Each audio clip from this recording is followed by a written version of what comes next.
What's up guys, my name is Ayushman Tripathi and welcome to my channel The Liberal Pandit। दोस्तों आज का session बहुत ज़्यादा important होने वाला है क्योंकि आज के सेशन पे हम बात करने वाले हैं इंडिया एंड नेपाल के बॉर्डर कॉन्फ्लिक्ट के बारे में।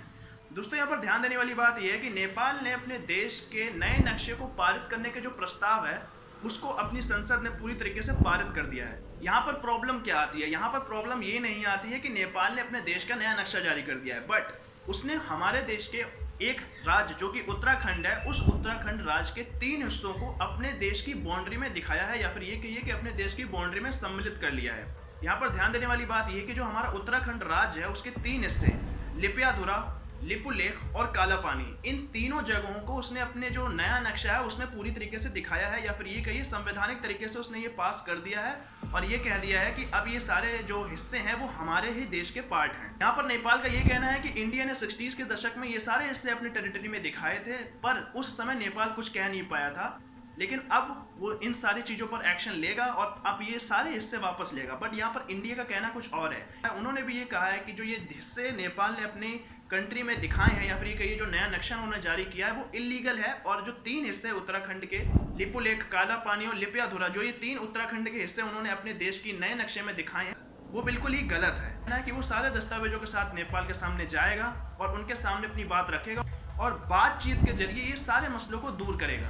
देखिए यहाँ पर ध्यान देने वाली बात यह है कि हमारे देश के रक्षा मंत्री जो कि राजनाथ सिंह हैं, उन्होंने अभी रिसेंटली एक रोड का उद्घाटन किया था जो कि ऑल वेदर कंडीशन रोड है, जो कि धाराचूला से लिपुलेख तक 75 किलोमीटर की लंबी ये रोड है। उन्होंने इस रोड का उद्घाटन किया था जिसका सबसे ज्यादा अपोज नेपाल की कम्युनिस्ट पार्टी ने किया था। न सिर्फ वहाँ की कम्युनिस्ट पार्टी ने इस चीज़ का विरोध किया था, बल्कि ये सारी चीज़ें ध्यान देने वाली हैं कि वहाँ की सारी पार्टियां एकजुट होकर इस चीज़ के खिलाफ आ गई थी, और इसी का काउंटर मेजर लेते हुए उन्होंने चाइना की शरण में, ये कह सकते हैं, आकर अपनी टेरिटरी को एक्सपेंड करते हुए हमारे उत्तराखंड के 3 जगहों को अपने हिस्से में दिखा दिया है। अब यहाँ पर प्रॉब्लम साफ होती है और ये सारी चीज़ें ध्यान देने वाली है। अब यहाँ पर प्रॉब्लम क्या आती है? देखिए, भी रिसेंटली हमने ये भी खबर देखी थी कि जो नेपाल के पुलिसकर्मी हैं उन्होंने इंडियन सिटीजन्स पर गोलियां चला दी थी, जिसमें एक सिटीजन की मौत भी हो गई थी। बट इंडिया के एग्रेशंस को देखते हुए उन्होंने इन सारे लोगों को अभी रिसेंटली ये छोड़ भी दिया है। यहाँ पर ध्यान देने वाली बात यह है कि नेपाल और इंडिया के रिलेशंस काफ़ी अच्छे रहे हैं और लंबे वक्त तक हम लोग एक दूसरे का साथ देते आए हैं। हमने हमेशा देखा है कि नेपाल में जो भूकंप आया उसमें इंडियन आर्मी ने काफ़ी मदद करी। हमारे यहाँ से सब कुछ गया, सामग्री गई, खाने पीने का सामान गया, मेडिकल इक्विपमेंट्स गए, डॉक्टर्स गए,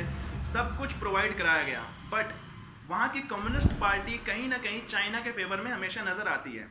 वैसे तो नेपाल का जो सिद्धांतिक रूप है वो हमेशा से ये कहते आए हैं कि नेपाल एज अ हिंदू राष्ट्र है, बट 2006 के बाद जब से वहाँ पर कम्युनिस्ट पार्टी का गठन हुआ उसके बाद से वहाँ चीज़ें बदलने लगी। बदलने कैसे लगी? वो लोग इंडिया के विरोध में जाने लगे धीरे धीरे। इंडिया वैसे भी उनकी काफ़ी मदद करता है। हमारा कोलकाता का जो पोर्ट है वो नेपाल के लिए हमने खोल रखा है ताकि नेपाल अपना सामान जो है वहाँ से एक्सपोर्ट कर सके। लेकिन वहीं चाइना ने धीरे धीरे इन सारी चीज़ों पर कैप्चर करना शुरू कर दिया।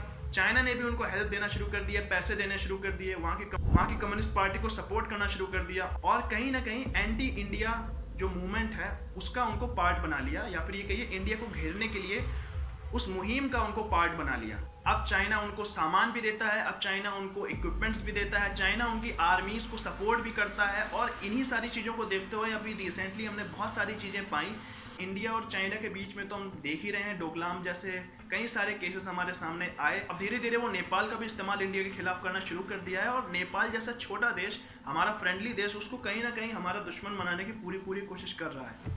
उम्मीद करता हूँ कि सारी चीज़ें आपको समझ में आ गई होंगी, और उम्मीद करता हूँ कि ये भी समझ में आ गया होगा कि ये बच्चा बड़ा हो गया है। नेपाल वैसे तो हमारा फ्रेंडली देश हुआ करता था, बट अब धीरे धीरे वो कहीं ना कहीं हमसे दुश्मनी मोल लेने की कोशिश कर रहा है, और इसके पीछे सिर्फ एक ही पार्टी का हाथ है, वो है चाइनीज़ कम्युनिस्ट पार्टी का हाथ। उम्मीद करता हूँ कि पूरा सेशन आपको समझ में आया होगा, और उम्मीद करता हूँ कि जो नेपाल का नया नक्शा है इसके बारे में आपको थोड़ा बहुत जानकारी मिली होगी। मेरे चैनल के साथ जुड़े रहने के लिए प्लीज़ मेरे चैनल द लिबरल पंडित को सब्सक्राइब जरूर कर दिए। तब तक के लिए जय हिंद, जय भारत।